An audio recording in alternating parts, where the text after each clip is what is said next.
مجھے کائنڈلی یہ سوال پوچھنا تھا کہ قرآن کی ایک آیت ہے جس میں سورۃ قلم کی آیت ہے جس میں یہ لکھا ہوا ہے کہ جب یہ کافر لوگ کلام نصیحت سنتے ہیں تو تمہیں ایسی نظروں سے دیکھتے ہیں کہ گویا تمہارے قدم اکھاڑ دیں گے.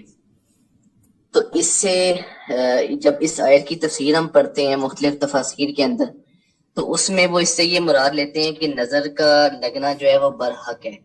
اور صحیح مسلم کے اندر ایک روایت بھی لکھی ہوئی ہے کہ اگر آپ کو شبہ ہو جائے کہ کسی کی نظر لگ گئی ہے تو آپ اس سے کہیں کہ آپ غسل کریں, تو غسل کریں گے تو اس کی نظر اتر جائے گی. تو یہ ذہن اس چیز کو مانتا نہیں ہے کہ یہ کیسے مطلب کہ اس طرح سے ہو سکتا ہے. تو یہ جب میں نے آپ کی بھی تفسیر پڑھی تو اس میں آپ نے اس کو اس طرح سے نہیں لیا ہوا. تو اس کو تھوڑا سا ایکسپلین کر دیں کہ نظر کا لگنا کیا ہے, کہ آیا ہم اس آیت کی تفسیر میں پھر اس حدیث کو ریفرنس بنا کے نظر کی جو کنسیپٹ ہے اس کو مانیں گے؟ واضح ہوگی جی, بات شکریہ. اس آیت کا اس سے کوئی تعلق نہیں ہے, یعنی یہ تو ان کے رویے کو بیان کر رہی ہے. جب ہم کسی شخص سے نفرت کرتے ہیں یا کسی سے اختلاف میں حدود سے تجاوز کرتے ہیں تو ظاہر ہے کہ اس کی ابتدا کہاں سے ہوتی ہے. پہلے مرحلے میں تو کھا جانے والی نظریں ہی ہوتی, یہ آدمی جو ہے اب اس کو ہم چھوڑیں گے نہیں. اس کے بعد ہاتھ آگے بڑھتے ہیں یا زبان کھلتی ہے. تو قرآن مجید نے یہ بتایا ہے کہ اتنا غصہ ہے ان کو اس دعوت پر. ظاہر ہے کہ یہ دعوت ان کے پورے معاشرے کو ایک چیلنج کی طرح درپیش ہو گئی تھی کہ یہ اپنی نظروں ہی سے یہ چاہتے ہیں کہ تم کو برباد کر کے رکھتے ہیں. یہ ہے بات. اس کا نظر بد سے, نظر لگنے سے کوئی تعلق ہی نہیں ہے.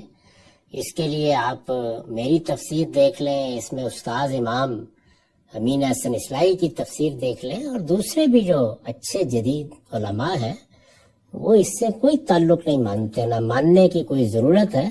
یہ تو ادب کا ذوق نہ ہو آدمی میں تو ایسی باتیں کر سکتا ہے. ہم بھی کہتے ہیں کہ تم تو مجھے کھا جانے والی نظروں سے دیکھ رہے ہو, میں نے کیا ایسی غلطی کر دی ہے. تو یہ اسلوب ہے جو قرآن مجید نے اختیار کیا ہے. نظر بد سے اس کا کوئی تعلق نہیں ہے. تو قرآن میں تو از راہ کرم اس طرح کی چیزوں کو داخل کرنے کی جسارت نہ کرے. اس کے بعد رہ جاتا ہے یہ نظر بد کے بارے میں لوگوں کا تصور. تو یہ قدیم معاشروں میں موجود رہا ہے, اب بھی ہے بہت سی جگہوں کے اوپر. رسول اللہ کے زمانے میں بھی یہ مانا جاتا تھا.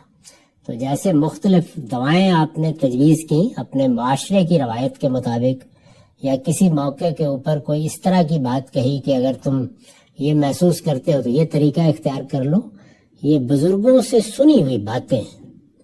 اور ہر معاشرے میں اگر آپ کو دیہات میں رہنے کا موقع ملا ہوگا تو آپ نے سنی ہوگی, ہماری بڑی بوڑھیاں, ہمارے بزرگ یہ باتیں کرتے ہیں. اس کا نبوت سے, قرآن سے, پیغمبری سے کوئی تعلق نہیں.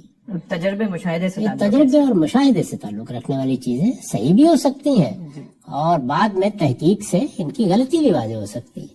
یعنی ہم اپنے بچپن سے فرض کیجئے یہ سنتے آ رہے ہیں اپنے بڑوں سے کہ فلاں دوا کھانے سے اطمینان ہو جاتا ہے, ٹوٹکے جیسے بتائے جاتے ہیں, تو وہ صحیح بھی ثابت ہو سکتے ہیں, کل کو ان کی کوئی غلطی بھی واضح ہو سکتی ہے.